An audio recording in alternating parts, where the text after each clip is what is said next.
Hello friends, 2 நாளாக பார்த்தீங்கன்னா நல்ல மழையாகவே தான் இருந்துச்சு. இது காலையில் சாடியாக வெயில் அடிக்கிறது, அதுக்கு பிறகு மழை குணமாகவே இருந்துச்சா. இன்றைக்கி காலையில் பார்த்தீங்கன்னு சொன்னால் நல்ல வெயில் அடிக்குது. எல்லோரும் ஓடி போய் உடுப்புகளை காய விடுறார்கள், துவைக்கிறாங்களே, எல்லாம் துவைச்சி கடை கடாண்டு காய விடுங்க சொல்லலாம். அது பின்னேரம் மழை வந்தாலும் வரும் இல்லையா, அதனால தான் சொல்கிறேன். பார்த்தீங்களா, நல்ல வெயில் அடித்து கொண்டிருக்கு. வெயிலை பார்க்கவே ஆசையாக இருக்குது. அப்படி ஆசையாக இருக்குன்னு சொன்னால் அதுக்கு பிறகு அடித்து கொளுத்தும் வெயில், தெரியுமா நண்பர்களே? அந்த மாதிரி தான்.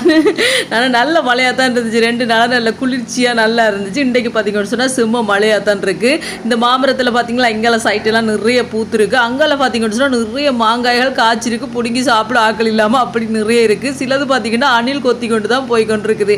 இந்த மரத்தில் பார்த்தீங்கன்னா அங்காலையெல்லாம் காய்ச்சிட்டு இப்போ தான் இந்த பக்கத்தில் பூத்துருக்கு. நீ தான் காய்க்குமான்னு நினைக்கிறேன். நல்ல வெயில் அடிக்குது. கடை கடாண்டு ஓடி போய் கழுவுறாக்கள், துடைக்கிறாக்கள், எல்லாத்தையும் கடை கடாண்டு செய்யுங்கன்னு சொன்னால் சொல்லலாம். திடீரென்று மழை வந்தாலும் வரும். அதால தான் சரியா. நானும் வேலையெல்லாம் பார்த்துட்டு வரேன்னா. ஓகே ஃப்ரெண்ட்ஸ், வீடியோ பிடிச்சிருந்தா மறக்காம சேனலை சப்ஸ்கிரைப் பண்ணுங்க.